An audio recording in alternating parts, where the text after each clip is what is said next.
This video is a detailed account of the events that took place on February 25th of 2021 in Haiti. And this is the world record prison break, where gang leader Arnel Joseph escaped the prison of Quadribuque along with hundreds of inmates. And when I say hundreds, I've heard that the tally is as high as 400. And looking around the internet, I really can't find any detailed information on what took place this day. But now, unstable is already an understatement for the state of Haiti right now. It's in a crisis. And this is mostly in reference to heavily populated areas and zones that are controlled by gangs, which are plenty. Haiti's main blessing right now is that it hasn't really felt the impact of the coronavirus, even though its neighbor, the Dominican Republic, has been hit hard. And I do pray for the people in the DR. I also do have a lot of friends and family there as well. Now, the clips in this video is footage that's shot by civilians, just bystanders, people trying to stay out of harm's way, and they're in hiding and on rooftops. And the population was in a state of panic, and everybody was just trying to get as far away from this situation as fast as possible.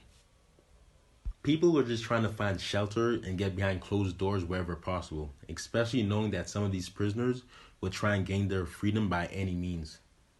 Now, even if it meant taking your vehicle or just the clothes off your back so they could blend in or get farther away, they would definitely go for it. So as you can see that these prisoners that are walking by, the man's recording them on his rooftop. They're asking him for $10 or just some change so they could get some taxi fare or just some means to survive. A large number of the prisoners, they tried to hide in a Catholic school that was adjoined with the prison after scaling the walls. And the majority of these prisoners, they've been locked up for 7 to 10 years away from their hometowns or anything that's familiar. So they really had no idea where to go. For example, this young man that's limping, he had just been shot in the foot. And people are telling him to try and get away, but he's telling them he has no idea where he is. So a lot of these prisoners were rounded up like cattle, literally, and brought back to the prison of Quadribuque. But it is safe to say that the majority of these prisoners that escaped that had gang ties were able to return to their gangs for refuge. Now, the mastermind behind this daring prison break was Arnel Joseph, and he almost succeeded.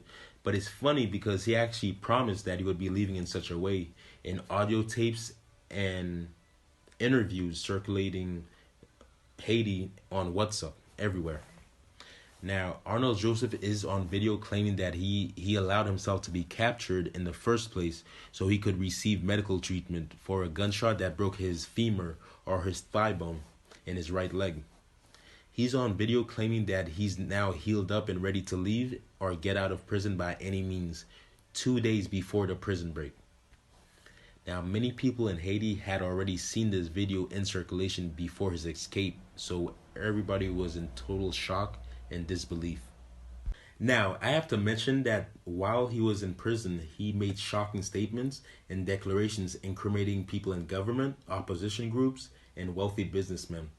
He was even able to provide phone numbers that he had memorized of the people with power and influence that he was dealing with all over the country on a daily basis.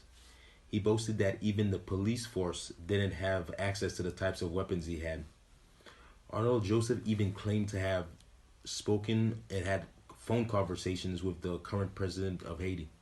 He was actually scheduled for another day in court where he had previously promised to divulge even more information. But like many things in Haiti, there's a lot of speculation and inconsistent information around his escape. So instead of repeating what I've heard, I'll give you what I believe to be facts. Now, Arnel Joseph left the prison gates, leaving the warden Paul Hector Joseph dead with a gunshot to the head. Now, people in the area, they say they heard gunshots in the prison, and shortly afterwards, they saw prisoners running through the streets. Arnel was seen leaving with 2 of the prisoners, a M4 assault rifle, and a handgun.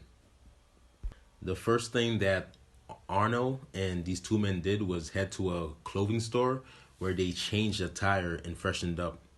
They then carjacked a camionette, which is a pickup truck with the back converted to accommodate passengers for transportation. After acquiring this vehicle, and leaving the scene. No one has been able to confirm where Arnell was able to hide or the route he took to escape. Arnold wasn't seen or heard from until the very next day, riding on a motorcycle through an area of Haiti known as Latibonite in the town of Lister on Friday, February 26th, the very next day. Latibonite is actually the location of Arnold's gang and his stronghold. So if he had reached them, he would have been almost impossible to apprehend, making him safe. Now, when he got to the town of Lister, it seemed like this wasn't a good day for him because it was actually the local day for the marketplace. So the roads were heavily crowded with people, making it nearly impossible for him to continue. So in response to this, Arnold started shooting into the crowd in an attempt to clear the way for his escape once more. Now, one of the people that were hit in the crowd while he was shooting was a police officer. Now, another police officer did see this, and he ran towards the gunfire. And while exchanging gunfire with Arnell Joseph, he shot and killed him. Now, I don't want to offend anyone, so I've censored these images as much as possible. This is Arnell dead on a pile of trash after his body has been dragged off the motorcycles.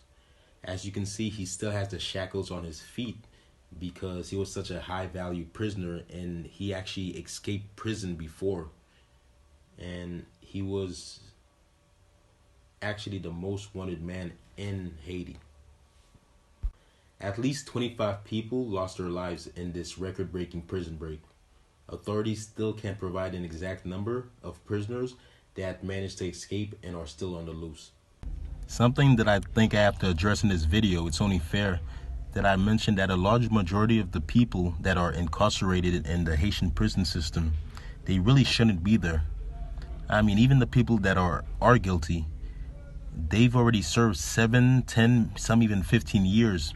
But because they're poor, maybe they don't have family or someone who can help them out in their situation, they haven't seen a judge. Imagine someone committed a crime. If they saw the judge, they would be out in maybe 2, 3, maybe even 5 years. But that person's already served 10 years, and if they don't see a judge, they can't get out. A lot of these people, by the time they even try and get them in front of the judge, they can't even find their papers, their court documents, because it's not like there's a database somewhere, electronic or on computers or anything. It's literally just papers. So I have to add to this video, there's a large percentage of prisoners that in the Haitian prison that really shouldn't be there. They should be out because the prisons are heavily overpopulated. And there's also a group of people that are innocent. They're just at the wrong place, wrong time, or they really don't have the financial ability to defend themselves or education. And a lot of the people that are guilty, I mean, people who are caught for horrendous crimes, weapons, drugs, all type of things, because of their political connections or money, they are able to get out. So I think it's only fair that I add this.